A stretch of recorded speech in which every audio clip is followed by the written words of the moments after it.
I am Sydney. And I am 29 years old. My housewarming party was supposed to be the night my family finally celebrated my success. Instead, it turned into the night my own father looked me straight in the eye across the granite island and erased me from his life with one sentence. The house was full of fresh flowers, expensive appetizers, and fake smiles. I waited until everyone had a glass of champagne, set my glass down, and said as calmly as I could, "This is my home." For half a second, no one moved. My mother's hand froze. My sister stared at me like she was watching a movie. My father leaned back, his jaw tight, his eyes cold. He did not ask if I was happy. He just said, "You need to give Brittany the keys and move out by Monday." That was it. Years of doing everything right, wiped out between the toast and the cake. I did not scream. I did not cry. I reached into my pocket. Before I tell you what I pulled out of my pocket and how I silenced the entire room, drop a comment telling me where you are watching from. I want to see how far this story travels. I am Kelsey Grant, and I am 29 years old. Christmas Eve was supposed to be the night my family found out they were finally getting a grandchild. Instead, it turned into the night my own father looked me straight in the eye across the dinner table and erased me from his life. With one sentence. The house was full of polished silverware, expensive wine, and fake smiles. I waited until everyone had taken a bite of prime rib, set my fork down, and said as calmly as I could, "I am pregnant." For half a second, no one moved. My mother's hand froze around her glass. My sister stared at me like she was watching a movie. My father leaned back in his chair, his jaw tight, his eyes cold in a way I had never seen before. He didn't ask who the father was. He didn't ask if I was happy or healthy. He didn't ask anything. He just said a few quiet, careful words about my baby that I won't repeat here. Then added, "You are not part of this family anymore. You are out of the will." That was it. Years of doing everything right, wiped out between the salad and dessert. I didn't scream. I didn't cry. I reached under my chair, took the small, perfectly wrapped present I had brought just for him, and set it in the middle of the table. Then I pushed back my chair, wished everyone a Merry Christmas, and walked out of that house. Before I tell you what he said next, and what he did when he opened that box, tell me in the comments where you're watching from and what time it is for you right now. I want to see how far this story travels. I pulled out my phone. It was not the keys to the house. It was the device that controlled them. I did not look at my father. I did not look at my sister, who was standing by the fireplace, already looking at the mantel, as if deciding where to put her framed photos. I walked past them, the click of my heels on the hardwood echoing like gunshots in the sudden silence. I marched to the massive front door, the one I had spent 3 months custom ordering, and threw it wide open. The wind off the lake was brutal. It rushed into the warm, lavender-scented living room, carrying the freezing bite of early November. The candles on the dining table flickered and died. Guests shivered. My mother gasped, clutching her cashmere wrap tighter around her throat. "Get out," I said. My voice was not loud. It was flat. It was the voice of a landlord speaking to a squatter. My father let out a short, disbelief-filled laugh. He stepped toward me, his face flushing that familiar shade of purple that used to make me cower. "Sydney, close that door. You are being hysterical. This is exactly why you cannot handle a property like this. You are too emotional. Give Brittany the keys, and we can discuss your visitation rights later." Visitation rights. To my own house. The audacity was so sharp it almost felt physical. But I did not flinch. I tapped the screen of my phone. I opened the smart home security app. I held the screen up so they could see the glowing blue list of authorized users. "I am not discussing anything." "Thomas," I said. I used his first name. I saw the shock register in his eyes. He hated that. He demanded respect. even as he stripped me of my dignity. My mother, Angela, stepped in then. She put on her soft, reasonable face, the one she used to gaslight me for 2 decades. Sydney, honey, please. We are just discussing options. Brittany is fragile right now. She needs the water views to heal. You are so strong. You can live anywhere. Why are you being so selfish with your success? There it was. The weaponized empathy. The idea that my strength was a punishment, and her weakness was a currency. I looked at my mother, really looked at her, and realized I felt absolutely nothing. The cord had been cut. I am not asking again, I said. I looked down at my phone. I tapped the user labeled, Parents. I hit remove. I tapped the user labeled, Brittany. I hit remove. The app processed for a second, then flashed a green confirmation. Access revoked. Your gate codes are gone. I told them. The smart locks have been reset. If you are not off my property in 2 minutes, the silent alarm triggers a call to the sheriff's department. And since the sheriff is a personal client of mine, I doubt he will be sympathetic to trespassers. Brittany made a small, wounded noise, looking at our parents with wide, wet eyes. Do something, she whispered. She is kicking me out of my sanctuary. My father lunged for the door, trying to slam it shut. But I stepped into the frame. He stopped inches from me. For a second, I thought he might hit me. I almost wished he would. It would make the restraining order easier. You are making a mistake you cannot come back from, he snarled. I looked him dead in the eye. I made the mistake years ago when I gave you a spare key to my life. I am correcting it now. I pointed to the driveway. Go. They left. It was not a dignified exit. My mother was sobbing about how I had ruined the family.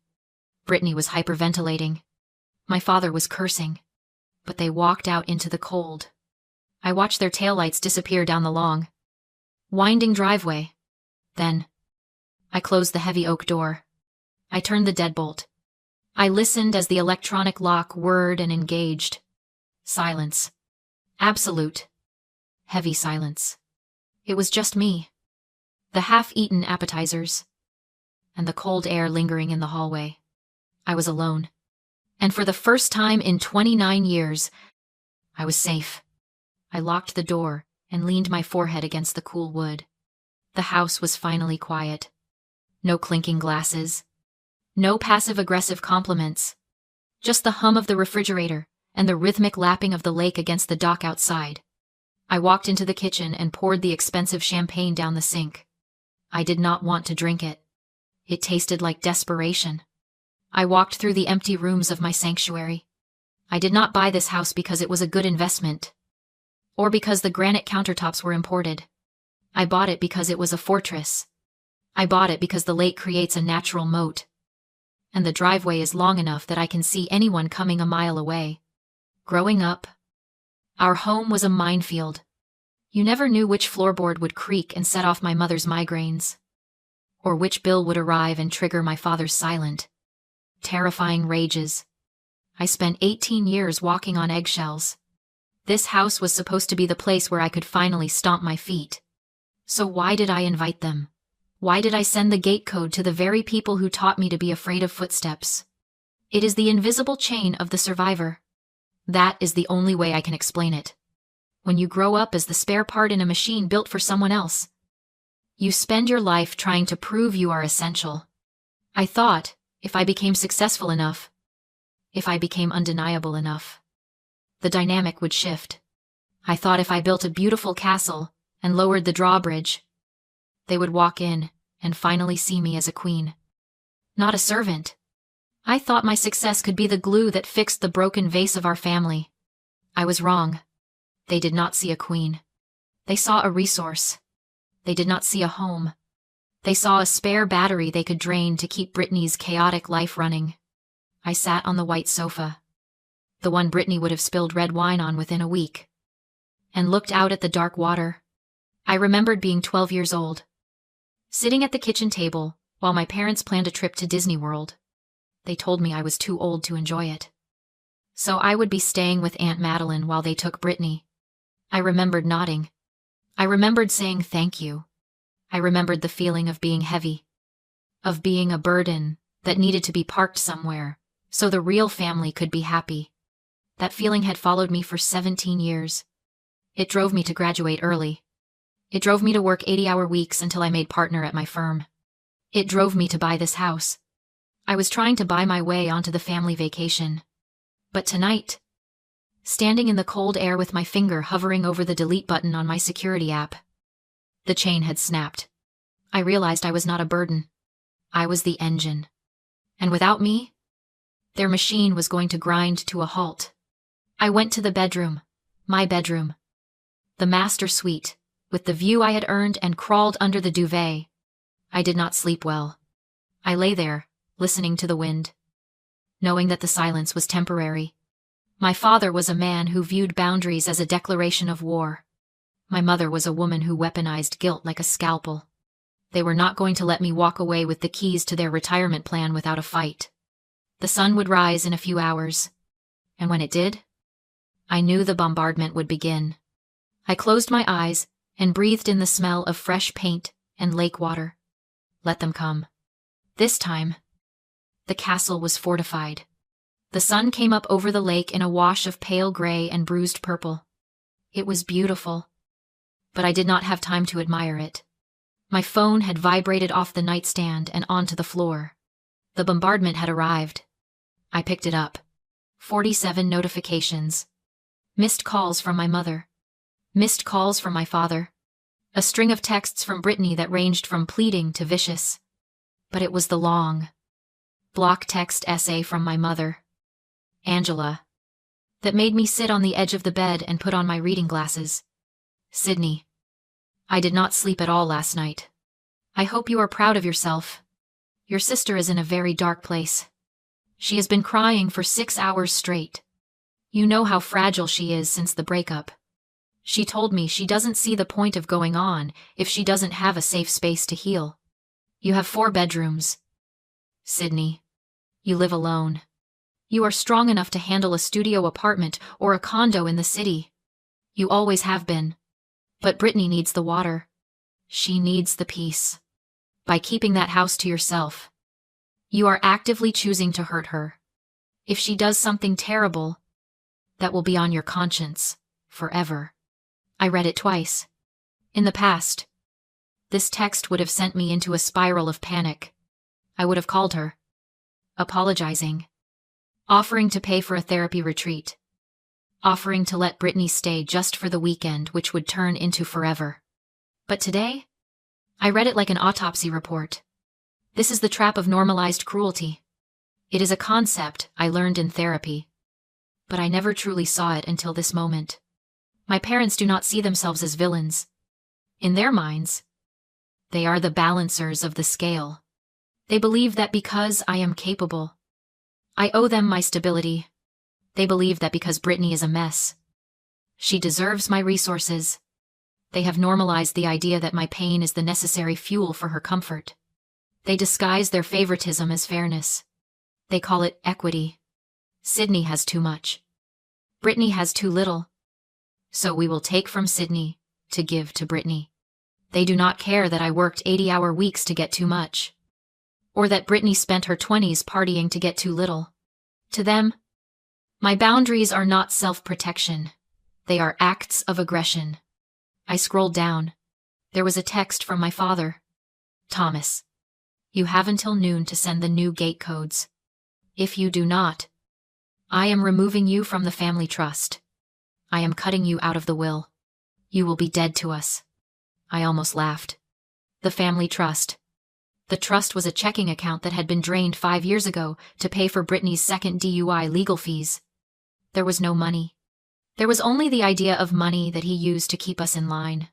He was threatening to cut me off from a dry well. I did not reply. I did not type out a defense. I did not remind them that I paid for their anniversary cruise last year. I simply took a screenshot of the texts. Then, I opened my laptop. If they wanted to talk about finances, we could talk about finances. But we were not going to do it over text message. We were going to do it with receipts. I logged into my bank account. I logged into the credit monitoring service I had signed up for 3 months ago but hadn't checked in a while. I wanted to see exactly what I was risking by being dead to them. What I found made the blood drain from my face. It wasn't just a dry well. It was a sinkhole. I stared at the screen, the blue light reflecting in my eyes. The credit report was a map of a life I had never lived. There were 3 credit cards opened in my name in the last 6 months, all maxed out. There was a personal loan for $50,000 taken out from a predatory online lender. There were inquiries from luxury car dealerships. But the detail that made my stomach turn over was the billing address listed for these accounts. It was not my old apartment in the city. It was not my parents' house. It was this house. The lake house. I had only closed on this property 3 weeks ago. I had been in negotiations for months, keeping it quiet. But I had told my mother about the location during a rare moment of weakness when I thought she might actually be happy for me. She hadn't just been happy. She had been taking notes. My hands did not shake. The shock had burned off, leaving behind a cold, crystalline rage. This was not just favoritism. This was a felony. I picked up my phone. I did not call my parents. I did not text Brittany to scream. I opened my contacts and pressed the speed dial for Connor. Connor is my fiancé. He is also a forensic accountant for the state prosecutor's office. I had kept him away from the housewarming party because I didn't want him to see my family's behavior. I was ashamed of them. I was ashamed that I couldn't handle them. But now, I didn't need a partner. I needed a shark. Sydney. His voice was thick with sleep.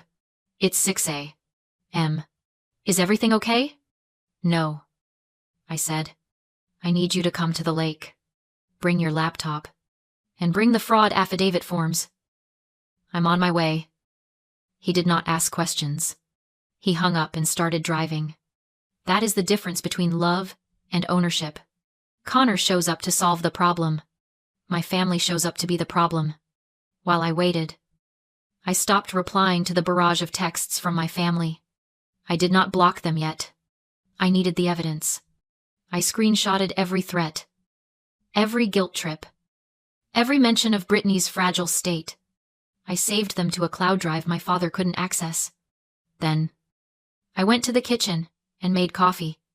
I drank it standing up, watching the driveway.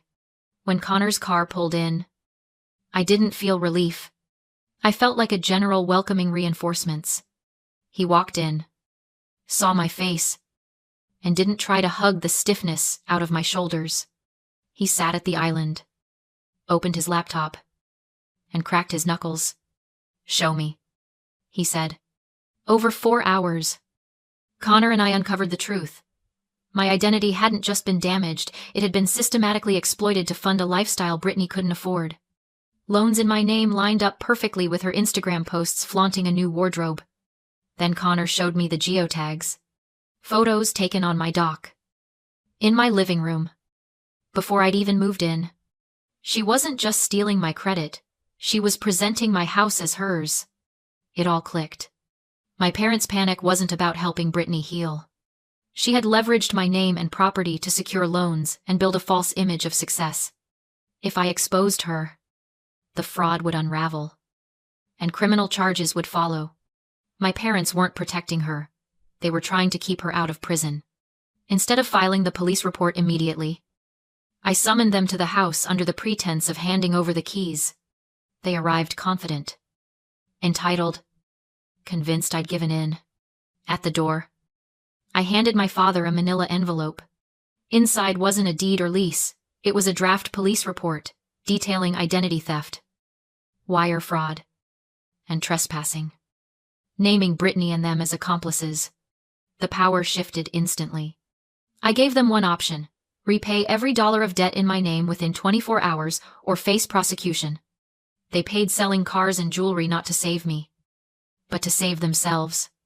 When it was over, I changed the locks for the final time. Not out of fear, but for closure. Sitting by the lake that evening, in silence and calm, I understood something. Clearly, cutting them off wasn't failure. It was freedom. I didn't lose a family that day. I gained a future.